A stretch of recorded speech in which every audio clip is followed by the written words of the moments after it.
بسم اللہ الرحمن الرحیم۔ تفسیر جلالین کا سبق چل رہا تھا۔ ماقبل میں ہم نے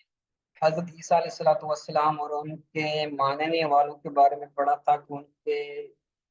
جو ماننے والے تھے وہ آپ کے بارے میں کیسے کیسے عقیدے رکھتے تھے، تو ان کا بیان اور ان کی تردید کا بیان ہم نے ماقبل اسباق کے اندر پڑھا ہے۔ آگے حضرت ابراہیم علیہ الصلوۃ والسلام کا ذکر اور ان کے واقعات ہیں، تو آپ اچھی طرح سے اس کو دیکھ لیں اور سمجھ لیں۔ بسم اللہ الرحمن الرحیم۔ انا نحن نرث الارض ومن علیہا، بے شک ہم نرث وارث ہیں، الارض زمین کے، ومن علیہا اور اس کے جو اس زمین پر ہے، یعنی جو کچھ زمین پر ہے اور جو کچھ زمین پر ہے ہم اس کے وارث ہیں۔ اللہ تعالیٰ فرماتا ہے بے شک ہم وارث ہیں زمین کے اور جو زمین پر ہے۔ وَإِلَيْنَا يُرْجَعُونَ اور ہماری طرف ہی ان کو لوٹایا جائے گا۔ انا کے بعد نحن نکالا اور نحن کے لیے بتایا کہ تاکید، یہ تاکید ہے۔ ویسے تو انا نارث بھی ہو سکتا تھا کہ ہم وارث ہیں، یہ نحن ضمیر نکالنے کی وجہ کیا ہے، تو بتایا کہ تاکید کے لیے اس کو نکالا گیا ہے۔ من العقلاء وغیرہم، من علیہا کی وضاحت کی کہ جو زمین پر ہیں، یعنی جو عقلاء ہیں یا غیر عقلاء ہیں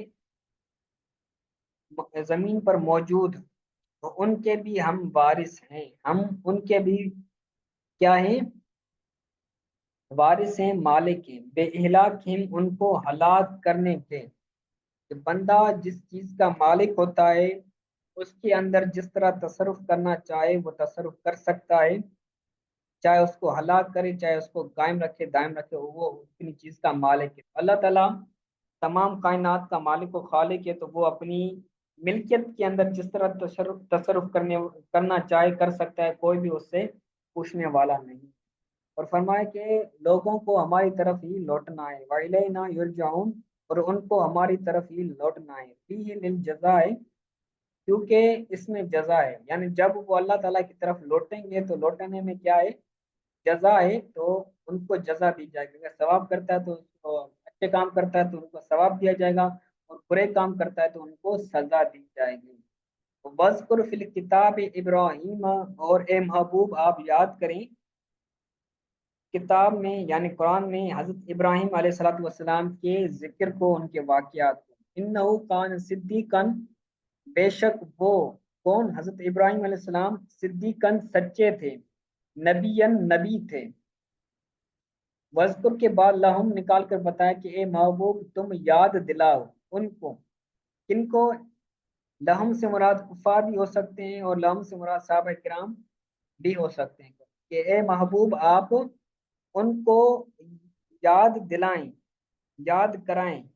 کتاب میں، قرآن میں، ابراہیم کے بعد خبرہ نکال کر بتایا کہ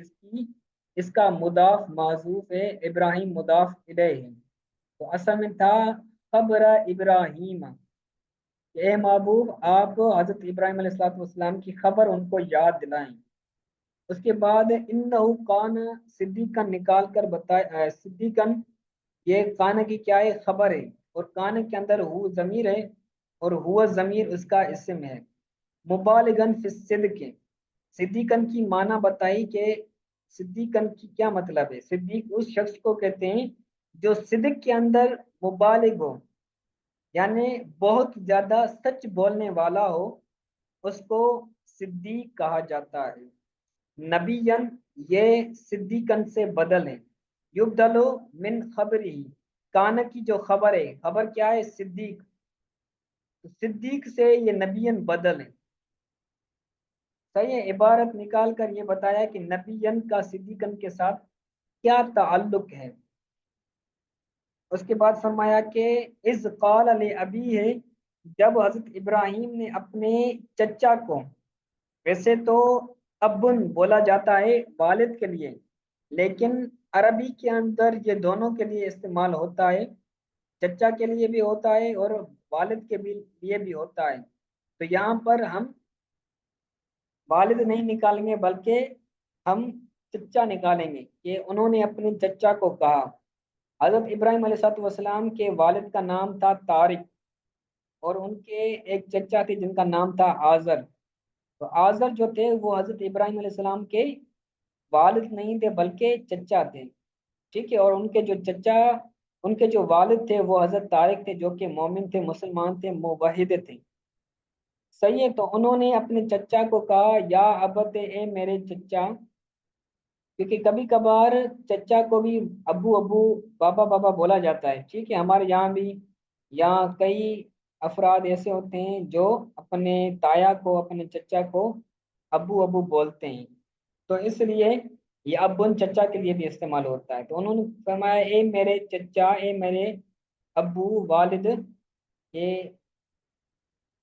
لما تعبد ما لا یسمع، کہ اے میرے چچا، تم اس کی عبادت کیوں کرتے ہو، مالا یسمع، جو نہیں سنتا، ولا یبصر، اور نہیں دیکھا، جو نہیں دیکھتا، مالا یسمع ولا یبصر، جو نہیں سنتا، جو نہیں دیکھتا، ولا یغنی عنک، اور جو آپ کو غنی نہیں کرتا، شیئن، کسی چیز سے، ولا یغنی عنک، اور آپ کو غنی نہیں کرتا، آپ کو کفایت نہیں دیتا، کافی نہیں ہوتا کسی چیز کے حوالے سے۔ لے ابھی کے بعد آزر نکال کر بتایا کہ یہاں پر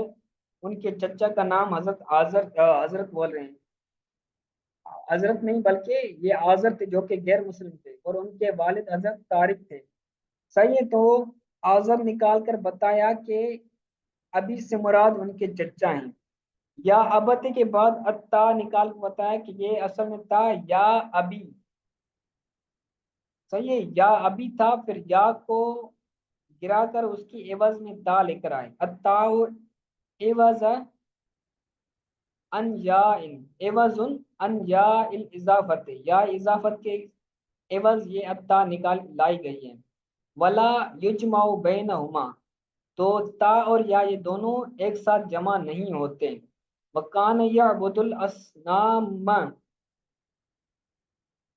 کہ جو آزر تھا، حضرت ابراہیم کا چچا، وہ کیا کرتا تھا، بتوں کی عبادت کرتا تھا، ٹھیک ہے۔ یغنی ان کا کے بعد نکالا لا یکفی کا، کہ وہ آپ کو کافی نہیں ہے، وہ تو آپ کو، جن کی آپ عبادت کرتے ہیں وہ آپ کو کافی نہیں ہے کسی چیز کے حوالے سے، یعنی من نفع او ضر، یعنی اگر آپ ان کی عبادت کریں تو وہ آپ کو نفع نہیں دے سکتے، اور اگر تم ان کی عبادت نہ کرو تو وہ تمہیں نقصان نہیں دے سکتے، تو وہ کچھ بھی کرنے سے وہ عاجز ہیں، کوئی کام نہیں کر سکتے۔ یا ابتی انی قد جاءنی من العلم ما لم یأتک فتبعنی اہدک صراطا سویا،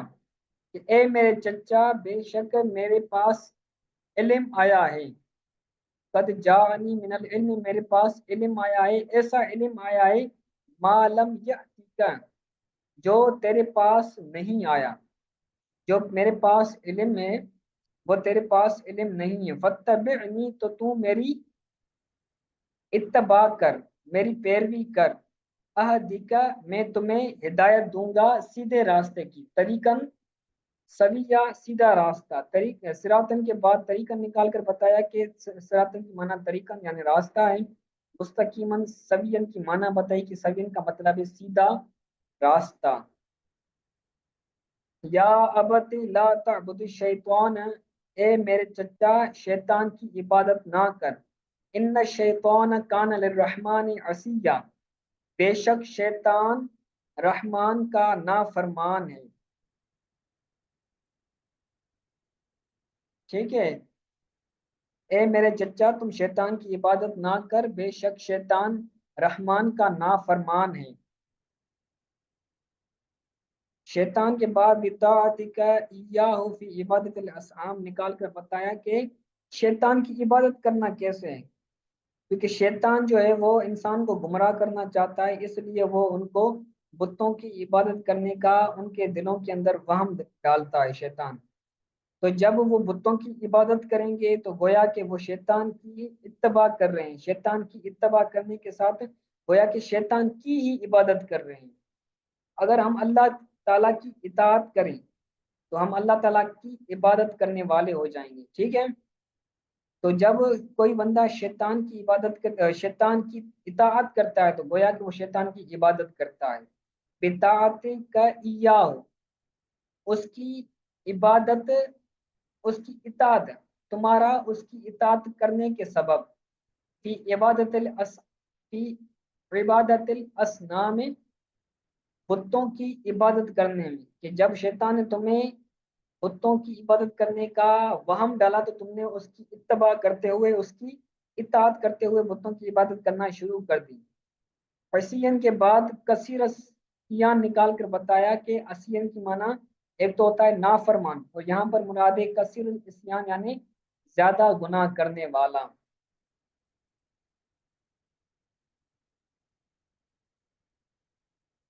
یا ابت انی اخاف ان یمسک عذاب عذاب من الرحمن، اے میرے چچا بے شک میں خوف کرتا ہوں کہ آپ کو رحمان کا عذاب، رحمان کی طرف سے آپ کو عذاب نہ چھو لے، علم تتب، اگر تو نے توبہ نہیں کی، اگر تم نے توبہ نہیں کی تو توبہ نہ کرنے کے سبب تم بتوں کی عبادت پر، شرک کرنے کے سبب شرک پر ہی تمہاری موت ہوئی تو تمہیں اللہ تعالیٰ کی طرف سے، رحمان کی طرف سے عذاب چھوئے گا۔ فتکون للشیطان ولیہ، تو تم شیطان کے ولی ہو جاؤ گے۔ ناصرن، ولین کی معنی بتائی، ناصرن یعنی اس کی مدد کرنے والے ہوگے، وقرینن فی النار، اور اس کے ساتھی ہوگے جہنم میں۔ ٹھیک ہے، تو یہ سبق ہے، اس کو اچھی طرح سے یاد کر لیجئے گا۔ آج کے سبق کے اندر کوئی بھی بچہ حاضر نہیں تھا تو یہ بہت بری بات ہے، ایسا نہ کرو۔ تو یہ سبق آپ کے لیے میں نے ریکارڈ کر دیا، اس کو اچھی طرح سے آپ کو نے یاد کرنا ہے، اور یاد کر کے کل آنا ہے، میں سبق سنوں گا کل کو۔